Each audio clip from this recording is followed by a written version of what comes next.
Hello student, welcome in standard 9. Subject Science and Technology part 1st. Chapter number 13 Carbon and important element.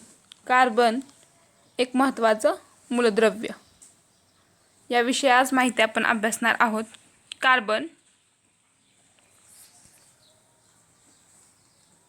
The element carbon is available abundantly in the nature and occurs in free as well as in the combined state. तर निसर्गामध्ये आढळणारा carbon जो आहे तो अबंडंटली म्हणजे large क्वांटिटीमध्ये किंवा मुबलक प्रमाणामध्ये मिळणारा हा एक एलिमेंट आहे. तो फ्री स्टेटमध्ये त्याचबरोबर कंबाईन फॉर्ममध्ये किंवा कंबाईन स्टेटमध्ये सुद्धा आढळून येतो. मुक्त अवस्थेत त्याचबरोबर संयुगाच्या कंबाईन म्हणजे संयुगाच्या रूपामध्ये सुद्धा आढळून येतो. In this chapter let us study the properties of the non metallic elements carbon. तर कार्बन या अधातू मूलद्रव्याच्या विविध गुणधर्मांचा किंवा प्रॉपर्टीचा आपण अभ्यास या चॅप्टरमध्ये बघणार आहोत. फर्स्ट कार्बनचा सिम्बॉल ऑफ कार्बन. कार्बनची संज्ञा जी आहे ती सी आहे, capital C. Then atomic number is 6.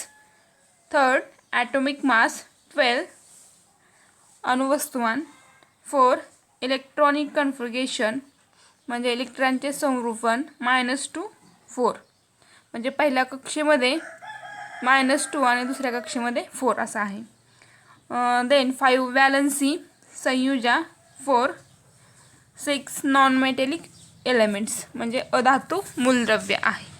तर या ठिकाणी तुम्हाला metallic object, earthen glass object and other object किंवा सबस्टन्स याची लिस्ट बनवायला सांगितलेली आहे.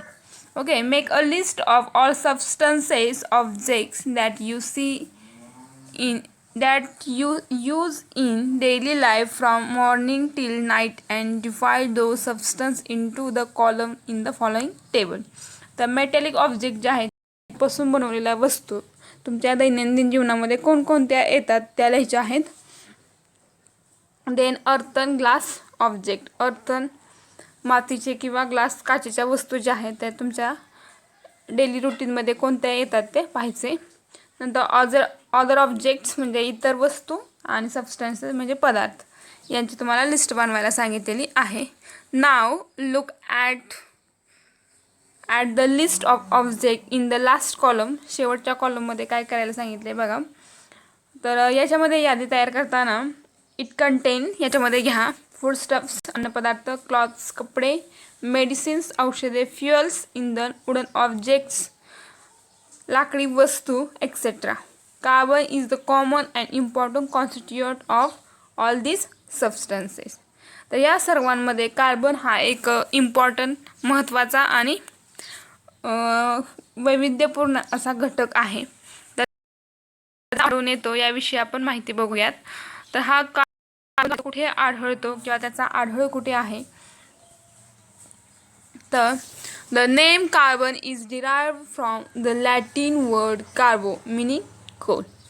तर लॅटिन भाषेमध्ये कार्बो म्हणजेच कोळसा यावरून कार्बन हे त्याला नाव प्राप्त झालेलं आहे. Carbon is found in nature. तर कार्बन हा निसर्गामध्ये आढळून येतो. फ्री ॲज वेल ॲज कंपाऊंड स्टेट. तर तो मुक्त अवस्थेत किंवा कंपाऊंड स्टेटमध्ये, कंपाऊंड म्हणजेच संयुग अवस्थेमध्ये आढळून येतो. Carbon in the free state is found as diamond and graphite and in the combined state in the following compounds. तर कार्बन जो आहे तो मुक्त अवस्थेमध्ये किंवा फ्री स्टेटमध्ये आपल्या कशा स्वरूपामध्ये आढळून येतो तर डायमंडमध्ये. देन ग्राफाईट, डायमंड सर्वांना माहीत आहे, ग्राफाईट माहीत आहे सर्वांना. And in the combined state in the following compound. तर कंबाईंड स्टेटमध्ये आढळून येणारा बघा खालीलप्रमाणे. त्यातला first as carbon dioxide and in the form of carbonates such as calcium carbonate, marble, calamine in bracket ZnCO3 bracket complete. तर carbon dioxide जो आहे तर कार्बन डायऑक्साईड कार्बोनेटच्या फॉर्ममध्ये आढळून येतो. त्याचबरोबर कॅल्शियम कार्बोनेट, मार्बल आणि कॅलामाइन या फॉर्ममध्ये सुद्धा कार्बन आढळून येतो. देन सेकंड फॉसाईल फ्युअल, म्हणजे जे जीवाश्म इंधन आहेत तर त्याच्यामध्ये सुद्धा कार्बन आढळून येतो. फॉसाईल फ्युअलमध्ये कोल, दगडी कोळसा, petroleum and natural gas.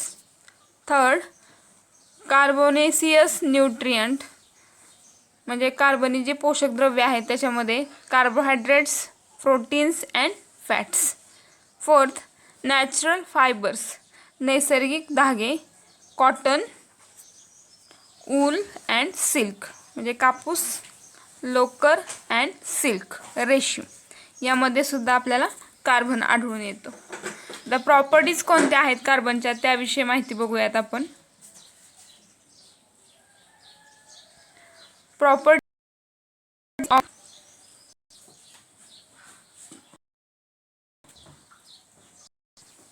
ॲलोट्रॉपिक nature of carbon. तर कार्बनचे जे फर्स्ट आहे ॲलोट्रॉपी नेचर ऑफ कार्बन, म्हणजे कार्बनची अपरूपता आपल्याला पाहिजे आहे. ॲलोट्रॉपी अपरूपता त्याला मराठीमध्ये म्हटलं जातं. Some elements occur in nature in the form in more than one form. तर निसर्गामध्ये काही जे एलिमेंट्स म्हणजे मूलद्रव्ये जे आहेत तर ती एकापेक्षा अधिक रूपामध्ये आढळून येतात. The chemical properties of these different forms are the same but their physical properties are different. तर यांचे जे केमिकल प्रॉपर्टीज आहेत तर त्या सेम जरी असल्या तरी यांचे जे फिजिकल प्रॉपर्टी आहेत तर त्या वेगळ्या आहेत. म्हणजे रासायनिक गुणधर्म जरी सारखे असले तरी भौतिक गुणधर्म म्हणजे फिजिकल प्रॉपर्टी या वेगळ्या आहेत. This property of elements is called allotropy. तर अशा एलिमेंट्सला आपण ॲलोट्रॉपी म्हणायचं आहे.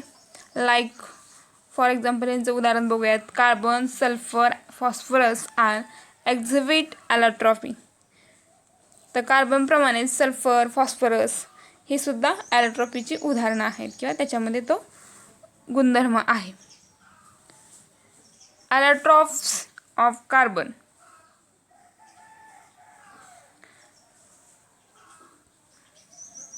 ॲलोट्रॉप्स ऑफ कार्बन म्हणजेच त्याच्यातला फर्स्ट पॉईंट क्रिस्टलाइन फॉर्म, म्हणजे स्फटिक रूप आपल्याला बघायचं आहे. त्यातला first point a crystalline form has a regular and definite arrangement of atoms. तर क्रिस्टलाइन फॉर्ममध्ये जो आढळून येणारा आहे तर त्याच्यामध्ये आपल्याला रेग्युलर म्हणजे नियमित and definite arrangement of atoms. तर याच्यामधले जे अणू आहेत, ॲटम्स म्हणजे अणू, तर अणूंची रचना ही रेग्युलर आणि डेफिनेट अरेंजमेंट म्हणजे निश्चित अशी ठरलेली आहे. Second they have high melting point and boiling point. तर याच्यामध्ये मेल्टिंग पॉईंट जो आहे म्हणजे द्रवणांक, ज्या पॉईंटला पाणी उकळायला सुरुवात होते तो, अँड बॉइलिंग पॉईंट, तर यांचा द्रवणांक आणि उत्कलनांक हाय आहे.